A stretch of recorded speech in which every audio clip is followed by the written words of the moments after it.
इस वीडियो में हम जानेंगे how to be confident in any situation. आइए देखते हैं।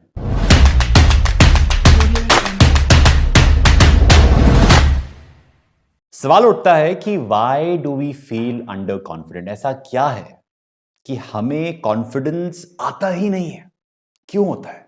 फॉर एग्जाम्पल, अगर मैं आपसे बोलूं कि आपको डांस करना है और आपने अगर कभी डांस किया ही नहीं है तो क्या कॉन्फिडेंस आएगा? नहीं आएगा, पैर उठ नहीं पाएगा, हिचक होगी कि मैं डांस कैसे करूं। ऐसे ही अगर मैं आपसे कहूं कि आपको स्विमिंग करनी है और आपने कभी पानी में कदम रखा भी नहीं है तो घबराहट सी होगी कि नहीं नहीं नहीं नहीं, पानी में नहीं जाऊंगा मैं। Yes, that is because you haven't done that thing before.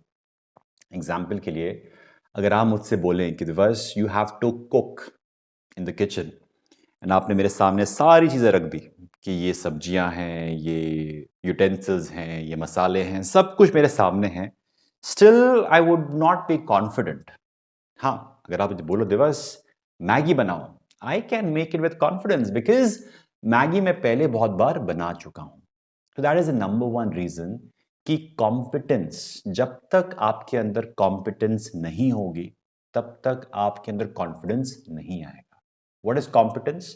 How skilled you are at something. आप कितने स्किल्ड हैं कुकिंग में, आप कितने स्किल्ड हैं डांसिंग में, आप कितने स्किल्ड हैं स्विमिंग में। ठीक है। Next is confidence. Competence and confidence. What is confidence?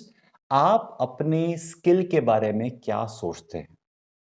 कुछ लोगों के अंदर स्किल नहीं होता है, still they think super highly of themselves. That is over confidence.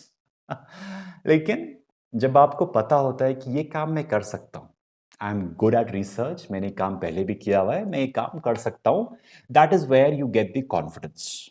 Clear हुआ? कॉम्पिटेंस और कॉन्फिडेंस।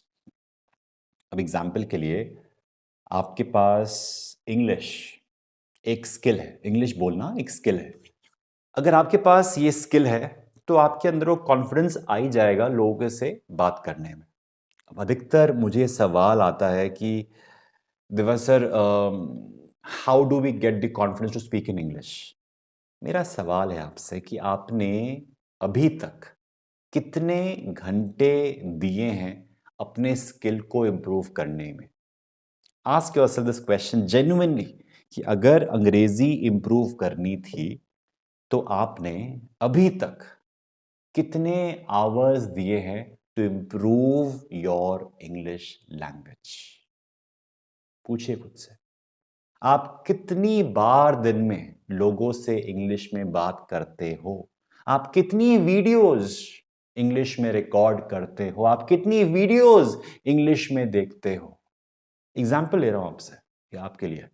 ऐसे ही पिकअप एनी स्किल सेट जहां पे आप कॉम्पिटेंस गेन करना चाहते हो। अगर आपने इंग्लिश सीख ली and if I send you to China, कि चाइना में जाइए और लोगों से बात करिए, would you feel confident?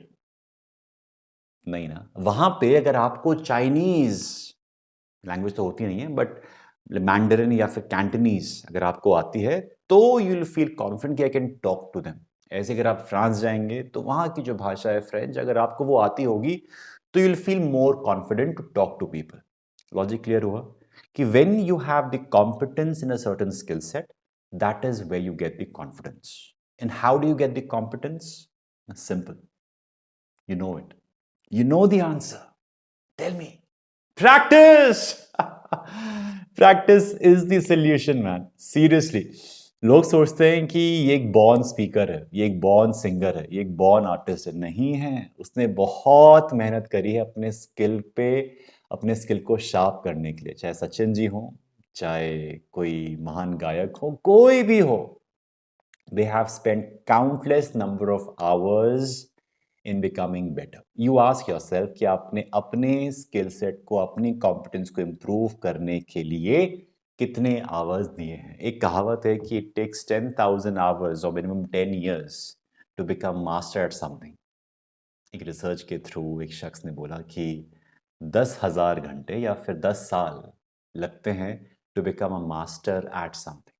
Else mediocrity चलेगा, एवरेज चलेगा, But if you want to be great, if you want to be good to great, then वो जो number of hours हैं वो put करने पड़ेंगे.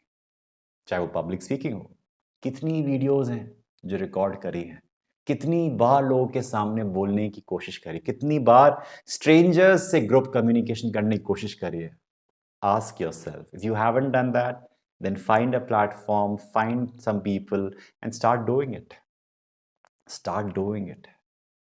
If not, you will not be confident.